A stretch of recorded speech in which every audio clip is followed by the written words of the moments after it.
Hi guys, magandang araw po sa lahat. Isa po sa magandang savings and investment opportunity na pinasok ko at gusto ko rin po na subukan nyo ay ang MP2 Savings ng Pag-ibig. Kung kayo po ay kagaya ko rin po na OFW na naghahanap po ng mga pwedeng paglagyan ng ating extra na pera para po kumita pa in the form of dividends or lalong mas lumaki pa po yung ating savings, ang video na ito ay para po sa inyo. Okay, so panoorin nyo pong mabuti. Pag-usapan natin yung mga pros and cons ng MP2 savings. Okay, unang-una po, low risk and stable po na mag-invest po tayo dito sa MP2. Kasi alam naman po natin, ito po ay under ng Pag-ibig. So, it is backed up by our government. Yung Pag-ibig, alam naman po natin na government institution po siya. Pangalawa po, minimal and flexible ang investment na kailangan dito, di ba? For as low as 500 pesos, pwede ka na pong magsimula na mag-ipon dito sa MP2 savings, di ba guys? Kung may extra po kayo ng 500 pesos, or pwede nyo pong doblehin yan, 1,000 pesos per month, 500 pesos per month, pwede po yan dito sa MP2. Kung mas malaki pa po yung inyong extra na pera, pwede po kayong maghulog ng one time 50,000 or 100,000 or mas malaki pa, depende po sa inyo. Pwede nyo pong gawing monthly, quarterly, every 6 months, di ba?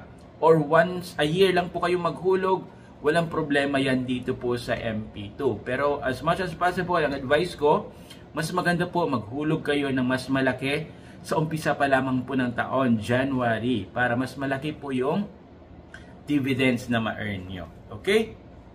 And then next one, tax-free po yung dividends dito.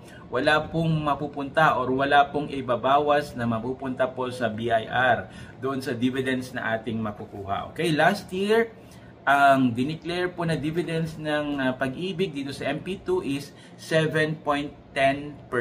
So, on an average, dito sa MP2, nasa around 5 to 7% yung dividends na pwede pong kitain ng inyong savings na ilalagay. Okay? And then next one, very convenient po ang mag-save dito sa MP2. In my case, sa GCash lamang po ako. GCash lang po yung aking ginagamit para po makapag-pasok ng pera sa MP2.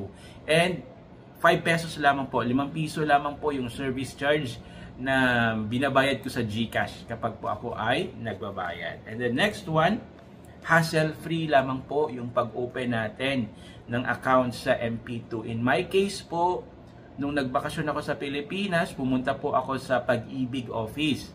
At kung matatandaan ko, ang binigay ko lamang po ng mga documents para makapag-open ng account ay kontrata, OEZ, passport. Yun lamang po at nakapag-open na po ako. Kung kayo naman po ay OFW currently nasa abroad, wala pong problema kasi pwede po kayo mag-open ng MP2 online. Ayan, ipa-flash ko po sa screen yung procedure kung paano po makapag-open ng MP2 account online. I-screenshot nyo na lamang po, i-save sa inyong cellphone at gawin nyo na po ngayon. Okay? Next one, pag-uusapan naman natin yung mga cons, di ba, dito sa MP2. Guys, may lock-in period po dito. 5 years po ang maturity value. Ang maturity date netong MP2. Ibig sabihin, hindi po natin basta-basta makukuha yung ating nilagay na pera sa Pag-ibig under MP2. Of course, pwede naman po nating makuha but subject to a certain conditions. Ayan. So after 5 years na maturity period, doon mo lamang po makukuha yung inyong nilagay dyan sa Pag-ibig, kasama na rin po yung mga dividends na na-earn ng inyong savings, di ba? So as much as possible, mas maganda po yung piliin natin ay yung compounding, meaning yung dividends na na-earn ng inyong investment ay pwede mo naman kasi siyang kunin every year, di ba? Pero as much as possible, ayun nga, compounding ang piliin natin para yung dividends po na kinita nyo doon sa isang taon ay madadagdag po yun sa savings. At yun po yung magiging bagong base ng dividends calculation para naman po sa next year. So, ibig sabihin, yung dividends mo, kumita, parang padagdag ng pataas. padagdag ng padagdag. Ganun po yung power ng compounding. Ayan.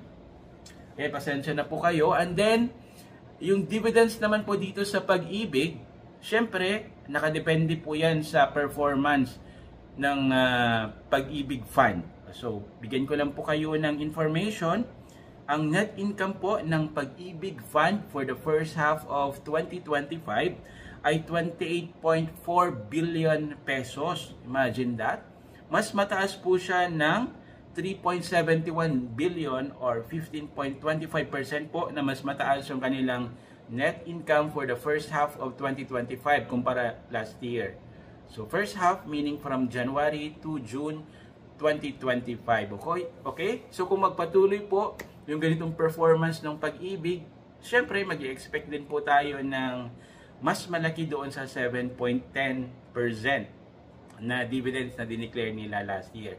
Ang mas maganda dito guys ay nabibuild po yung ating savings habit, di ba? Regardless kung malaki or maliit man po yung nailalagay natin dyan sa Pag-ibig, ang importante po ay nakakapag-save po tayo kahit papaano. Kasi hindi po habang buhay ay malakas po tayo mga OFW at may kakayahan po tayong kumita. So habang may chance, may opportunity pa po tayo na kumita, ay maglagay na po tayo sa MP2. So yun lamang po yung ating vlog for today's video. At syempre, expect nyo na po na on the succeeding vlogs, i-share ko pa po yung mga investment opportunity na pinasok ko na posible po tayong kumita ng pera. Just in case may mga questions po kayo, ilagay nyo lamang po yan sa ating comment section sa baba. Okay? Marami pong salamat guys. Always stay safe and God bless. Ready.